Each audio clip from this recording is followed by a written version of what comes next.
ఆయన ఏపీలో ఒక పార్టీకి రాష్ట్ర అధ్యక్షుడిగా సమర్థవంతంగా పనిచేస్తున్నారట. 2024 ఎన్నికల్లో రికార్డ్ స్థాయి మెజార్టీతో ఎమ్మెల్యేగా కూడా గెలిచారు. పార్టీ అధిష్టానం ఆయనకు రాష్ట్ర అధ్యక్షుడిగా ఎంతో ప్రయారిటీ కూడా ఇస్తోందట. ఆయన రాష్ట్ర పార్టీ ప్రెసిడెంట్గా ఫుల్ మార్కులు కొట్టేసినా నియోజకవర్గంలో మాత్రం 0 మార్కులతో సమస్యల సుడిగుండంలో చిక్కుకుని సతమతమవుతున్నారట. ఇంటికి ఇంటా బయట సమస్య చుట్టుముట్టడంతో ఏం చెయ్యాలో తెలియక ఆయన తలపట్టుకుంటున్నారట. మరి ఇంతకీ ఆ ఎమ్మెల్యే ఎవరో ఈ కథనంలో తెలుసుకుందాం.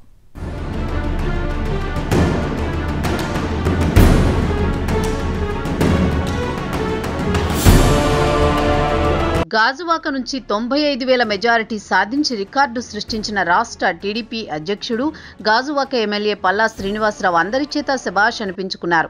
వివాదరహితుడిగా అందరివాడుగా ముద్ర వేసుకున్న పల్లా చుట్టూ ఇప్పుడు సమస్యలు సుడిగుండంలా తిరుగుతున్నాయట. ఎన్నికల్లో ఆయనకొచ్చిన మెజారిటీ చూసి బీసీ కార్డు విధేయత కలిసి వచ్చి మంత్రి అయిపోతారనే ప్రచారం జరిగినా అంతకు మించి గౌరవం ఇచ్చింది హైకమాండ్. అధికారంలో ఉన్న పార్టీకి రాష్ట్ర అధ్యక్షుడిగా నియామకం జరగడంతో పల్లా ప్రొఫైల్ నెక్స్ట్ లెవెల్కు వెళ్ళింది. కూటమి పార్టీల సమన్వయం, అటు ప్రభుత్వానికి ఇటు పార్టీకి సంధానకర్తగా పనిచేయడం కొత్త అనుభవం. పల్లాకు ప్రత్యేక సెక్యూరిటీ, బుల్లెట్ ప్రూఫ్ వాహనం వంటి సౌకర్యాలు కల్పించింది సర్కార్.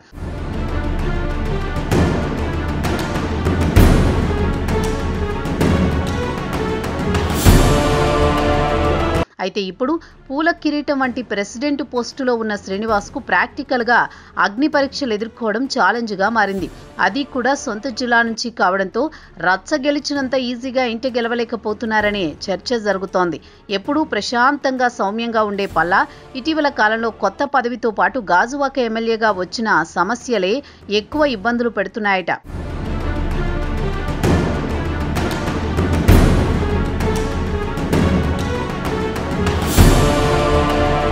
ఇక టీడీపీ రాష్ట్ర అధ్యక్షుడిగా పదవీ బాధ్యతలు చేపట్టాక ప్రోటోకాల్ ప్రకారం ఎక్కువ సమయం అమరావతిలోనే గడుపుతున్నారట. పార్టీ పరంగా రాష్ట్ర వ్యాప్తంగా నియోజకవర్గాల్లో సమస్యలు పరిష్కరించలేక తలబొప్పి కడుతోందట. మరో గాజువాక ఎమ్మెల్యేగా ఇక్కడ ప్రజలను సంతృప్తి పరచలేకపోతున్నారట. ఆయన అధ్యక్షుడయ్యాక ఉత్తరాంధ్రలో జరిగిన ఎమ్మెల్సీ ఎన్నికల్లో వెనుకాడడం దగ్గర నుంచి చచ్చి చెడి జీవీఎంసీ మేయర్ పీఠం గెలిపించుకోవడం వరకు ఆయన పడరాని పాటలు పడుతున్నారట. ఇక ఎన్నికల ముందు స్టీల్ ప్లాంట్ ప్రైవేటీకరణ అడ్డుకుంటామని స్థానిక శాసనసభ్యుడిగా ఇచ్చిన హామీ నిలబెట్టుకునేందుకు పడుతున్న తంటాలు అన్నీ ఇన్ని కావటం మరి.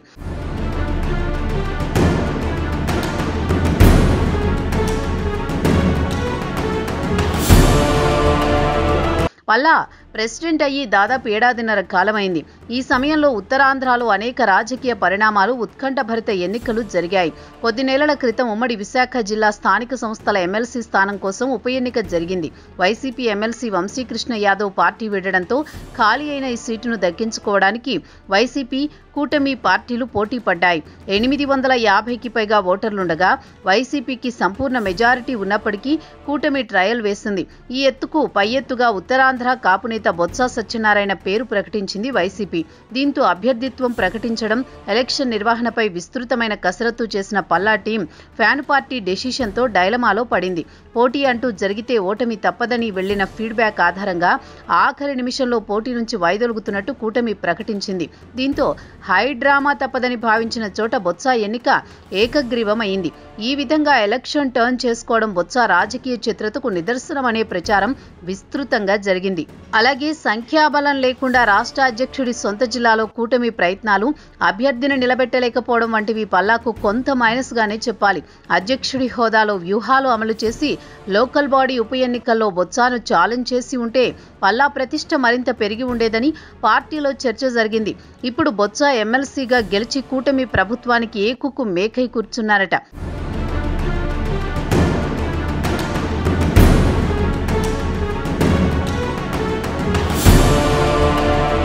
ఇక గత ప్రభుత్వంలో మొదలైన స్టీల్ ప్లాంట్ ప్రైవేటీకరణ ఉద్యమానికి అప్పట్లో పల్లా శ్రీనివాసరావు మద్దతు ఇస్తూ ఆమరణ నిరాహార దీక్ష కూడా చేశారు. ఆ సమయంలో ఆయన క్రేజ్ స్టీల్ ప్లాంట్ కార్మికుల్లో రెట్టింపయింది. ఆ ఉత్సాహంతోనే కూటమి ప్రభుత్వం వస్తే స్టీల్ ప్లాంట్ను కాపాడుతామని పల్లా చెప్పుకొచ్చారు. ఆయనతో పాటు విశాఖ ఎంపీ భరత్ కూడా పలుమార్లు కార్మికులకు హామీ ఇచ్చి వచ్చారు. కానీ ప్రభుత్వం వచ్చాక ఆ ప్లాంటులో కాంట్రాక్టు కార్మికులను తొలగించడం, దొడ్డిదారిన స్టీల్ ప్లాంట్ను ప్రైవేటు పరం చేసేందుకు ప్రయత్నాలు వేగవంతమయ్యాయి. దీంతో పల్లా కార్మికుల నుండి వ్యతిరేకత ఎదుర్కోవలసి వస్తోంది. ఇది ఇలా ఉంటే పల్లా మాత్రం స్టీల్ ప్లాంట్ కాపాడుకునేందుకు కోట్లాది రూపాయల నిధులు కేంద్రం నుండి మంజూరు చేయించామని చెప్పుకొస్తున్నారు. ఆయన ఎన్ని హామీలు ఇచ్చినా స్టీల్ ప్లాంట్ ప్రైవేటీకరణ జరగడం ఖాయమనేది నిర్ధారణ అయ్యింది. దీంతో ఇటీవల కాలంలో స్టీల్ ప్లాంట్ కార్మికులు కూడా పల్లాపై కారాలు మిరియాలు నూరే పరిస్థితి వచ్చింది.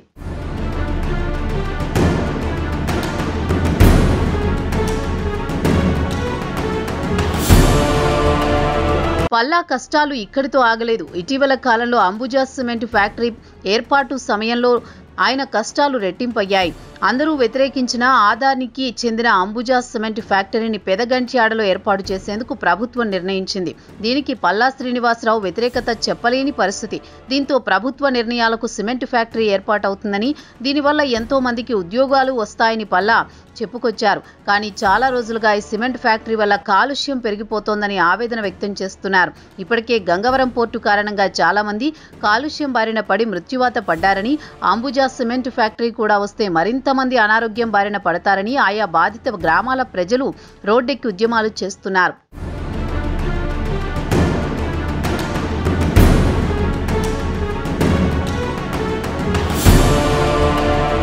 ఇప్పటికే ఈ సమస్యలతో సతమతమవుతున్న పల్లా శ్రీనివాసరావుపై కారం చల్లినట్టు ఇంట్లోనే కుంపటి పెట్టారట ఆయన కుటుంబ సభ్యులు. అదెలా అంటే పల్లా సోదరుడు కుమారుడు పల్లా కార్తీక్ ఆయన బాబాయ్ అయిన పల్లా శ్రీనివాసరావుతో ఇటీవల కాలంలో విభేదిస్తున్నారట. దానికి కారణం గాజువాక ప్రజలకు న్యాయం జరగడం లేదని ఆరోపిస్తున్నారు.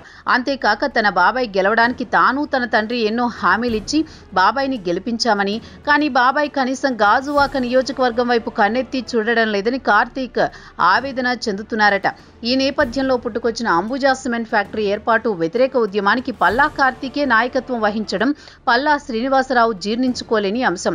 పల్లా కార్తీక్ మాత్రం తమకు కుటుంబంతోనూ పార్టీలతోనూ సంబంధం లేదని, గాజువాక నియోజకవర్గ ప్రజలే తనకు ముఖ్యమని అంటున్నారు.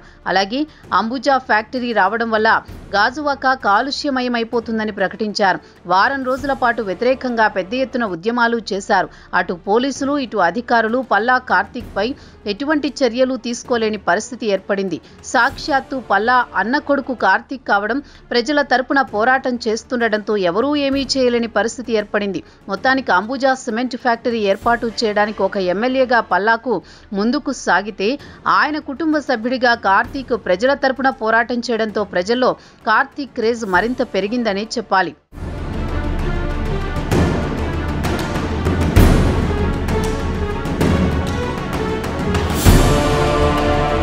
ఇప్పటికే రాష్ట్ర టీడీపీ అధ్యక్షుడిగా గాజువాక ఎమ్మెల్యేగా అనేక రూపాల్లో వస్తున్న సమస్యలకు తోడు పల్లాకు మరో గండం పొంచి ఉందట. మరోవైపు గాజువాక జనసేన ఇన్ఛార్జిగా ఉన్న కోన తాతారావుకు ఇటీవల జేఎస్పీ కోటాలో డీసీసీబీ అధ్యక్ష పదవి దక్కింది. ఆయన కూడా ఎప్పటి నుండో గాజువాక ఎమ్మెల్యే కావాలని కలలు కంటున్నారు. మరిప్పుడు డీసీసీబీ పదవిని సమర్థవంతంగా చేపట్టి గాజువాకలో వచ్చే ఎన్నికల నాటికి ఎమ్మెల్యే అభ్యర్థిగా పాగా వేయాలని ప్రయత్నాలు చేస్తున్నారట. ఇంకోవైపు గాజువాక మాజీ ఎమ్మెల్యే తిప్పల నాగిరెడ్డి కుమారుడు వంశీ కూడా జనసేన పార్టీలో చేరి కోన తాతారావుతో కలిసి నియోజకవర్గంలో పార్టీ బలోపేతానికి కృషి చేస్తున్నారట. వచ్చే ఎన్నికల్లో మాత్రం ఎలాగైనా ఎమ్మెల్యే టికెట్ దక్కించుకుని పోటీ చేయాలని జనసేన నేతలు తహతహలాడుతున్నారట. మొత్తానికి ఇంతకాలం అందరివాడుగా మంచి వ్యక్తిగా పేరు తెచ్చుకున్న పల్లా శ్రీనివాసరావు ఊహించని సమస్యలు చుట్టుముట్టాయి. దీంతో తిరిగి నియోజకవర్గ ప్రజల మన్ననలు పొందేందుకు ప్రయత్నాలు మొదలుపెట్టారట. త్వరలోనే స్థానిక సంస్థల ఎన్నికలు రానున్నాయి. మరి గ్రేటర్ విశాఖ ఎన్నికల భారం కూడా పల్లా భుజస్కంధాలపైనే ఉంటుంది.